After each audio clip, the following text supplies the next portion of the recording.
할렐루야. 옆에 계신 분들과 함께 미소로 환하게 웃으시면서 인사하시겠습니다. 예배 드리는 모습이 정말 멋져 보이시네요. 예배 드리는 모습이 정말 예뻐 보이시네요. 멋져 보이시네요. 한 번 더 인사합니다. 옆에 앉게 되어 영광입니다. 옆에 앉게 되어 영광입니다. 가슴에 손을 얹고 우리 자신을 향해서 이렇게 축복하겠습니다. 나는 예수를 만나고 존귀한 사람이 되었습니다. 나는 예수를 만나고 존귀한 사람이 되었습니다. 나는 잘 되는 사람입니다. 잘 되는 사람입니다. 할렐루야. 귀한 사람일수록 극진히 돼야죠. 우리는 하나님의 자녀로 존귀한 사람이 되었습니다. 하나님께서 우리를 잘 되도록 형통한 길로 인도해 주실 줄로 믿습니다.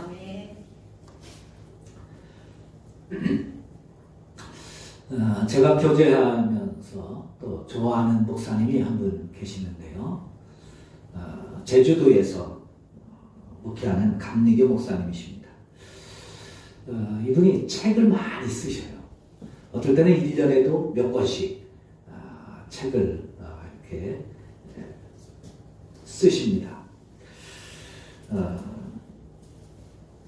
때로는 책이 나올 때마다 저자 사인을 해서 보내주시기도 하고 또 대부분 구입을 하고요.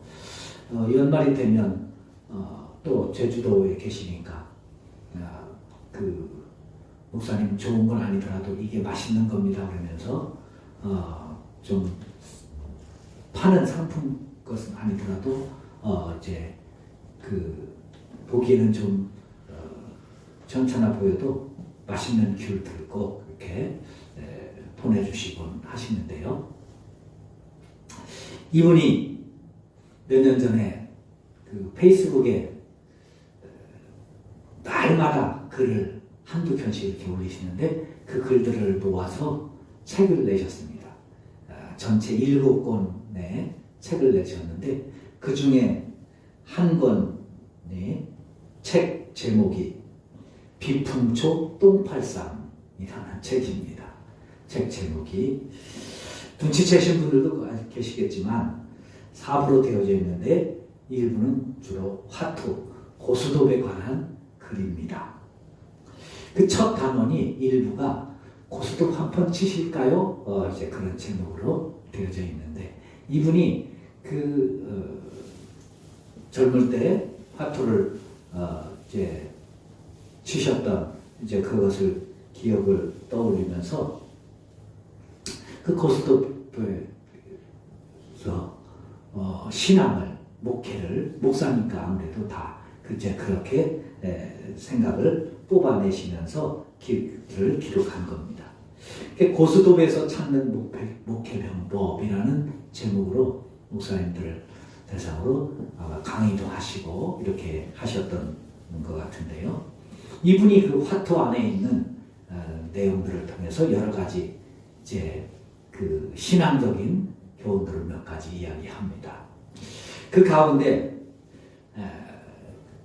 그 화투가 1에서 10위까지 있잖아요. 그게 이제 메달을 뜻하는데 그 중에 광이 5개가 있는데 그 가운데 비광은 혼자서는 광노릇을 제대로 못한다는 겁니다.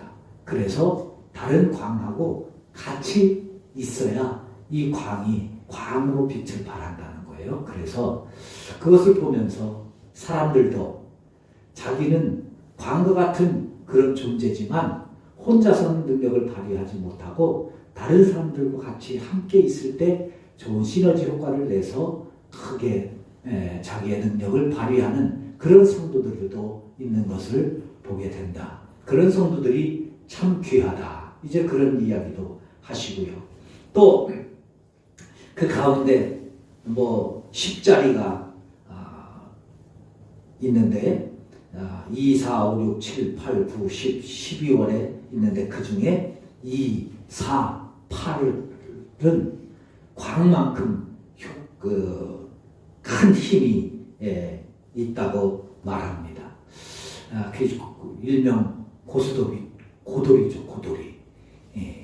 그게 광만큼 효과가 된다는 거예요. 쉽지 않은데.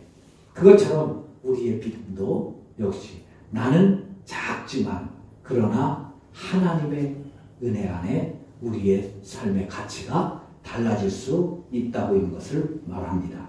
또 5짜리 띠가 있는데 1, 2, 3은 홍당, 6, 9, 10은 청당, 4, 5, 7은 구사가 되는데 이것은 꼭 3장이 있어야 효과가 나타난다는 겁니다. 1장이나 2장 가지고는 아무것도 아니라는 거죠. 마찬가지로 우리의 신앙은 꼭 예수님과 함께하는 그런 신앙이 될 때에 우리의 신앙이 가치가 있어진다. 또 쭉정이가 있는데 재미있는 건 고스톱판에서 이 쭉정이라는 겁니다. 이 쭉정이는 아무 쓸데없는 건데 그런데 이게 몇 장이 없으면 피박이라고 해서 값을 2배를 벌금을 내야 된다고 하고요. 또 10장 이상 보이면 이게 광만큼 어마어마한 힘을 발휘하게 되어진다는 겁니다. 이런 고스톱의 규칙들이 얼마나 성경적인지 각자가 가진 힘은 있지만 모이지 못하면 가치가 없고 또 3장 이상 모이면 큰 힘이 되는 것처럼 삼겹줄은 끊어지지 않는다는 그런 말씀. 우리가 주님에 붙어있지 않으면 함께하지 않으면 능력이 나타나지 않고 또 이 땅 위에서 제대로 된 능력을 아무리 가진 사람이라도 예수님이 없는 삶은 소용이 없는 삶이라는 것을 이제 교훈으로 여러 가지로 이야기를 합니다. 오늘 본문에서 예수님은 천국을 겨자씨 한 알과 같다 그렇게 비유하고 있습니다. 겨자씨 한 알, 아마 화투에서 쭉정이쯤 되는 의미도 힘도 가치도 별로 없는 아주 작은 것에 지나지 않는 것이죠. 너무 작아서 잘 보이지도 않습니다. 쉽게 잃어버리기 쉽습니다. 뿌리고 나서도 뿌렸는지 안 뿌렸는지조차 티도 나지 않는 아주 작은 것이죠. 금년 올 봄에 제가 우리 화단 가꾸기 위해서 꽃잔디를 좀 심으면 좋겠다 싶어서 꽃잔디 씨를 구입을 했습니다. 한 봉지 안에 700개인지 1000개인지 아마 그렇게 들었다고 선전을 해서 구입을 해서 했는데 씨가 너무 작은 거예요. 이거 꼭 겨자씨 같다 이제 그런 생각을 했는데 그것을 좀 일구고 씨를 뿌렸는데 이게 그 씨도 작으니까 표시도 안 가서 제가 손으로 막 이렇게 비벼서 하는데 이게 막 으깨지기도 하고 해서 이게 제대로 심겨진 건지 안 심겨진 건지 그래가지고 이렇게 뿌리는데 좀 더 뿌리고 나중에 보니까 그 씨가 작으니까 그 봉지 안에 구석에 껴 있어서 한 번도 그냥 털고 그러고 나서 이건 어떻게 할 수도 없으니까 덮을 수도 없어서 손으로 그냥 이렇게 대충 끝으로 놓고 덮어놓고 놨습니다. 그러고 나서 나중에 싹이 나는데 보니까 이게 풀풀 털어서 그랬는지 제가 뿌린데 또 뿌려서 그런지 한 군데만 그냥 속하게 이렇게 올라오는 거예요. 겨자씨는 그렇습니다. 이게 심겼는지 안 심겼는지 잘 모르는 거예요.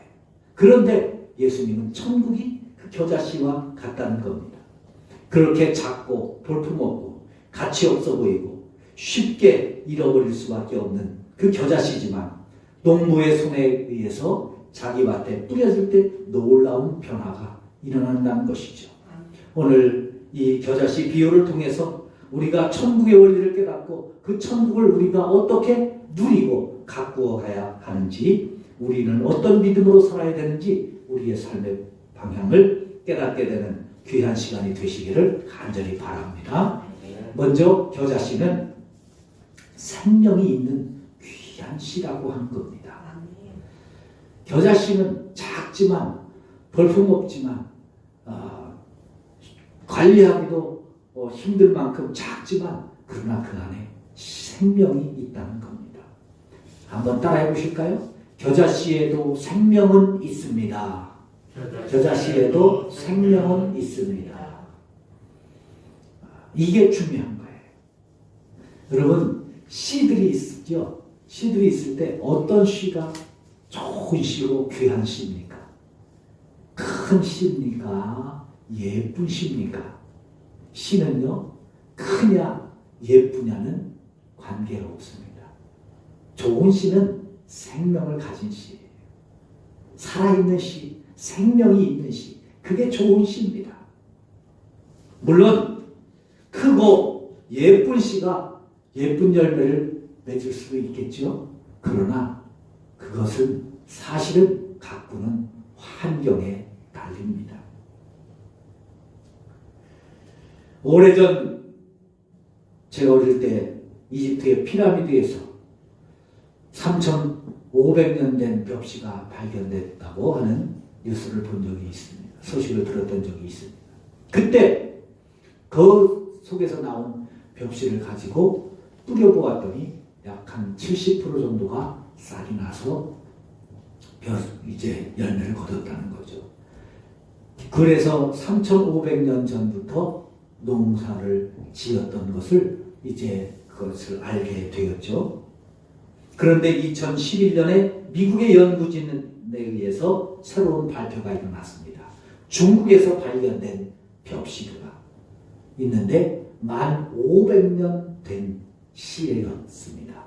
그래서 세계에서 첫 번째로 인류 역사상 첫 번째로 농사를 지은 것이 중국이라고 발표가 되었습니다. 중국은 여기에 어마어마한 자부심을 가지고 이제 있었죠. 그래서 우리나라로부터 중국으로부터 이제 벼농사가 시작이 되어서 한반도로 동남아시아로 이렇게 흘러가게 되었다 하는 것을 자랑으로 여기면서 살아왔습니다. 그런데 2017년도에 새로운 발표가 있었습니다. 2011년에 발표된 지 채 10년도 되지 않아서 정확히 6년 만에 새로운 발표가 있었는데 1998년 청주시 옥산면 소로리에서 발견된 벽시는 무려 15,000년 전의 벽시인 것이 증명이 됐습니다.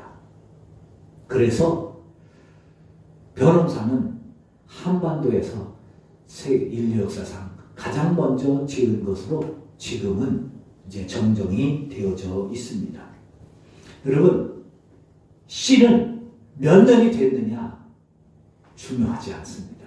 그 안에 생명이 있으면 10,000년이 지난 후에도 싹을 틔우는 거예요. 그러므로 겨자씨, 예수님이 천국을 왜 하필 겨자씨에 비유했느냐? 그 겨자씨에도 생명이 있다는 거예요. 그 생명만 있으면 그 겨자씨를 통해서도 천국은 얼마든지 보여줄 수 있다는 것입니다.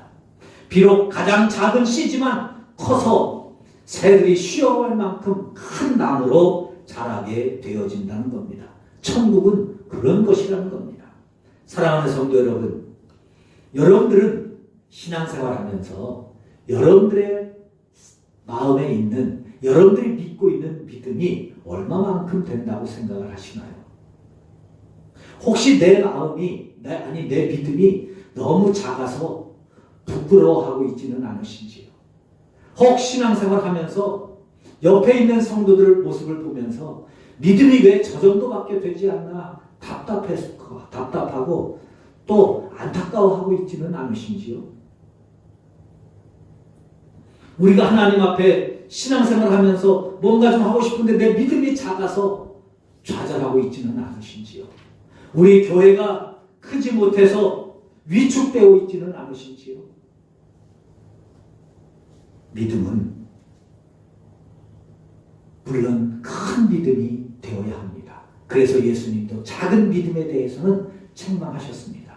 그러나 여러분, 믿음은 생명이 있기만 하면 얼마든지 무한한 가능성이 있고 천국을 얼마든지 보여줄 수 있고 나타날 수 있는 힘과 능력이 있다는 사실을 기억하실 수 있기를 바랍니다. 그러므로 나의 믿음이 아무리 작아도 얼마든지 나의 믿음을 통해서 천국을 보여줄 수 있고요. 천국을 소유할 수 있고요. 천국을 누릴 수 있고요. 천국을 이룰 수 있습니다. 할렐루야. 할렐루야. 그러므로 믿음이 작다고 실망하지 마세요. 안타까운 마음 가지고 믿음을 키워가기는 해야 되지만 실망할 필요는 없다는 거예요. 믿음에 생명이 있기만 하면 그 생명은 얼마든지 능력을 나타낼 수 있는 것입니다. 그것이 예수님께서 겨자씨의 천국을 비유하신 이유입니다. 그러니 너의 믿음 작다고 실망하지 말아라, 낙심하지 말아라, 좌절하지 말아라. 믿음이 살아있는 믿음이라면 그 믿음이 얼마든지 하나님 앞에 능력을 나타낼 수 있고 세상에 빛이 되고 소금이 될 수 있는 줄로 믿습니다. 중요한 건 내 믿음에 생명이 있느냐 하는 거예요. 내 믿음이 살아있느냐, 내 믿음이 생명을 갖고 있느냐 하는 거죠. 그 생명이 있는 믿음은 어떤 믿음일까요? 어떻게 하면 우리의 믿음이 살아있는 믿음, 생명이 있는 믿음이 될까요? 요한복음 15장에서 예수님이 우리에게 답을 주십니다. 생명이 있는 믿음은 예수님 안에 거하는 믿음이라고 말씀합니다. 예수님 안에 거하는 믿음. 예수님 안에 거한다는 말은 무슨 말일까요? 예수님의 영역 안에 거한다는 것이죠. 그 예수님 안에 거하는 것이 왜 생명이 있습니까? 요한일서 5장 12절에서 아들이 있는 자에게는 생명이 있고 하나님의 아들이 없는 자에게는 생명이 없느니라고 말씀합니다. 하나님의 아들 예수님이 생명이시기 때문에 그렇습니다. 그래서 생명이신 예수님 안에 있으면 예수님의 생명이 우리를 통해서 싹을 틔우고 꽃을 피우고 열매를 맺게 될 줄로 믿습니다. 그러므로 우리의 생각이 예수님 안에 머무르는 생각으로 바꾸셔야 합니다. 우리의 말을 내 말로 하는 게 아니라 예수님 안에 거하는 말로 바꾸어 가야 합니다. 생각은 말의 의미를 찾아보면 살아있는 지각이에요. 살아있는 지각. 살아가는 생명의 지각이 생각이에요. 죽는 생각은 생각이 아닙니다, 여러분. 좌절하는 생각은 생각이 아니에요. 그건 장경도 목사님은 사각이라 죽는 지각이라고 그렇게 표현하더라고요. 생각은 살아가는 거예요. 희망을 보는 거예요. 움직이는 거예요. 그게 생각인 거예요. 그러므로 무슨 일을 하도 무슨 생각을 할 때 잘 되는 일, 희망, 비전, 소망, 축복, 삶을 생각하는 그런 생각으로 바꾸어 가실 수 있기를 바랍니다. 그것이 생각이에요. 예수님 안에 거하는 생각입니다.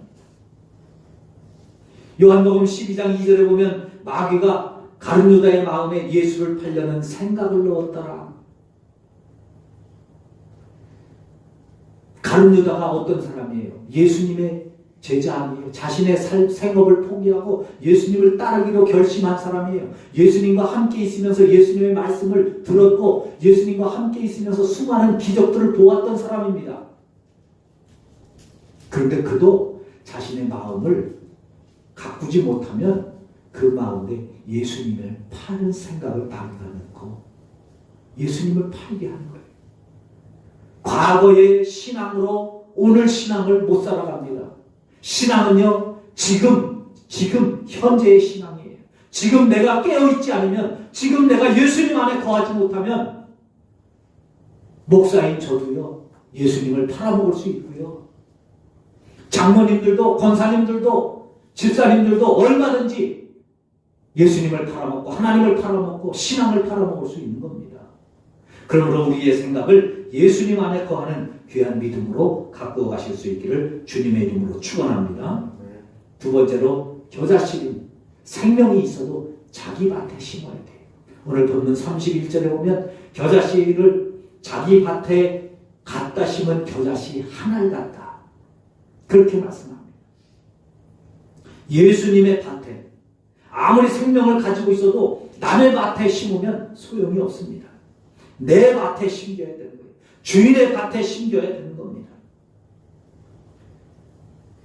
왜냐하면 주인의 밭에 심겨진 겨자씨는 겨자씨가 어마어마한 능력이 나타나기 때문입니다. 마태복음 17장 20절 만일 너희에게 믿음이 겨자씨 하나만큼만 있어도 이 산을 명하여 여기서 저기로 옮겨지라 하면 옮겨질 것이라 말씀합니다. 겨자씨 하나 같은 신앙, 그 믿음이 산을 옮긴다는 거예요. 우리의 거대한 근심과 걱정과 절망의 산을 옮겨버리고요. 우리의 환경을 바꾸어버리고 우리 주변에 있는 사람을 바꾸는 것이 믿음이라는 사실을 기억하실 수 있기를 주님의 이름으로 축원합니다. 할렐루야. 할렐루야. 꿀 드셨어요? 왜 아멘들을 안 하셔요? 할렐루야. 네. 작은 믿음, 겨자씨 하나만한 믿음이 놀라운 변화를 일으킨다는 거예요. 그 겨자씨가 어떨 때 능력을 나타내느냐? 자기 밭에, 내 밭에 심겨져야 된다는 거예요. 자기 밭은 어떤 밭입니까? 내가 가꾸는 밭이에요. 내가 보살피는 밭입니다. 농부는 자기 밭, 자기 농지는 잘 가꿉니다. 제가 농사를 지을 때, 어릴 때 저희 아버님 농사를 지으시는데 한 번은 밭이 하나가 산하고 이렇게 붙어있는 밭이 있었어요. 그 밭을 보면서 저 어릴 때니까 일을 해야 되니까 밭이 넓으면 힘들잖아요. 그러니까 밭이 점점 산에서 비가 오면 흙도 내려오고 돌도 내려오고 그러면 밭이 점점 줄겠구나 그런 생각을 가졌어요. 그리고 아버지한테 물었어요. 이거 밭이 비 오고 자꾸 이렇게 하면 줄면 어떻게 하냐고 그러니까 제 어릴 때 들었던 말인데 지금도 귀에 생생합니다. 농사 짓는 밭은 안 준다. 그래서 왜요? 그랬더니 농부는 늙으면 늙었지 줄지지는 않는다는 거예요. 어르신 그랬죠?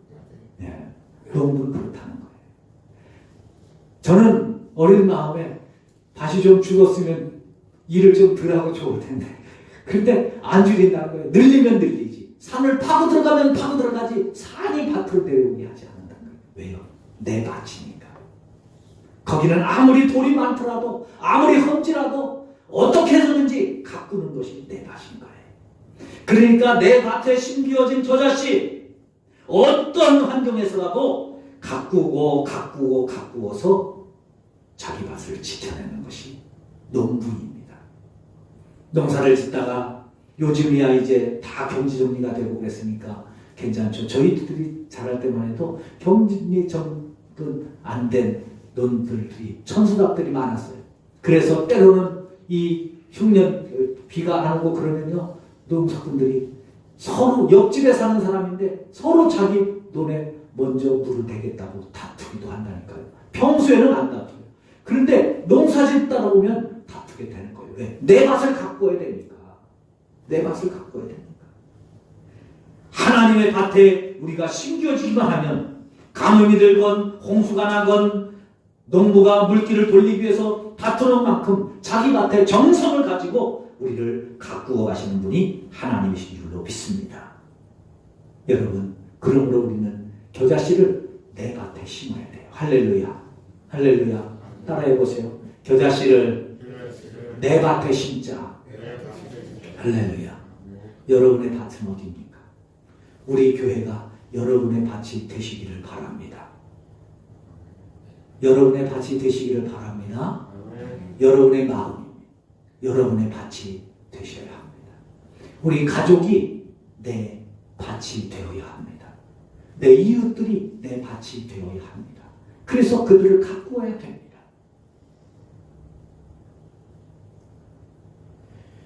마지막으로 저 자신은 자라야 합니다. 32절이죠.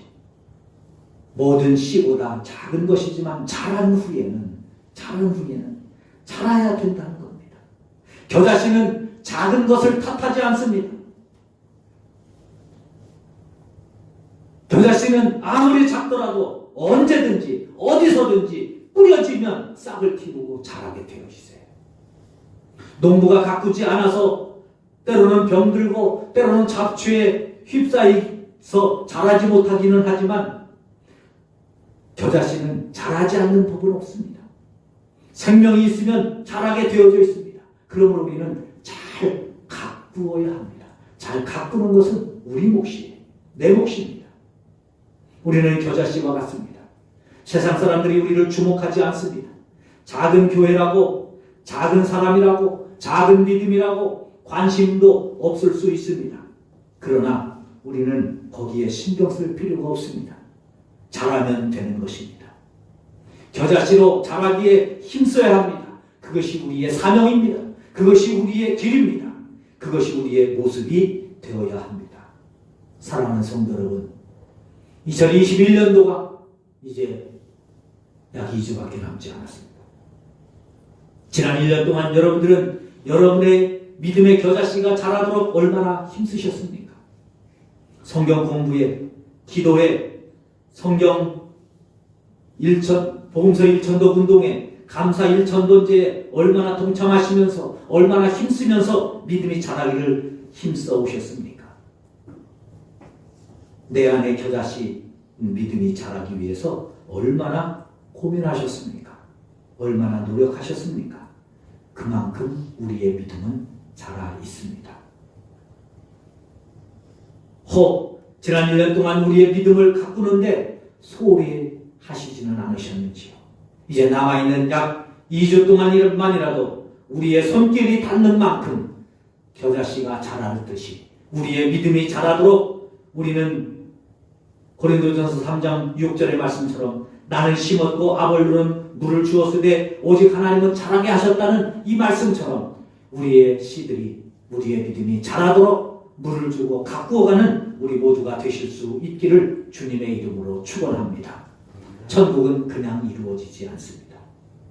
교회 한두 번 와서 주일에 한 번 나와서 예배를 드린다고 그냥 천국이 이루어지지 않습니다. 마태복음 13장에 나오는 천국의 비유들을 읽어보세요. 수없이 아무리 좋은 씨를 뿌려도 와서 가라지가 뿌리기도 하고 또 좋은 보석이라도 밭속에 묻혀 있거나 발견되지 않으면 소용이 없습니다. 아무리 좋은 지주를 발견했더라도 내 것을 팔아서 사지 않으면 소용이 없습니다. 이루어지지 않는다는 거예요. 내가 가꾸는 만큼, 내가 노력하는 만큼 천국이 이루어진다는 겁니다. 마태복음 25장에 나오는 천국의 비유들도 읽어보세요. 슬기로운 5처녀가 있는가 하면 미련한 5처녀도 있습니다. 양이 있는가 하면 염소도 있습니다. 똑같이 그들은 신앙생활을 한다고 해왔지만 천국을 가꾸지 않으면, 저들의 믿음을 가꾸지 않으면 결국 가라지로 전락할 수밖에 없다고 하는 사실입니다. 잘 보이지도 않고 잘 드러나지도 않는 우리의 믿음이지만 그러나 우리 안에는 예수님의 생명이 심겨져 있습니다. 그 생명을 물을 주고 잘 가꾸듯이 우리의 신앙을 가꾸기 위해서 오늘도 우리도 우리의 믿음의 경주를 쉬지 않고 말씀을 읽으면서 기도하면서 감사 1천번째를 참여하면서 우리의 신앙을 가꾸어 가심으로 우리의 믿음의 씨들이 자라서 천국을 보여주고 천국이 내 마음속에 이루어지고 그 천국을 우리도 함께 누리며 살아가는 모든 성도들이 되시기를 주님의 이름으로 축원합니다. 하나님 아버지 감사합니다.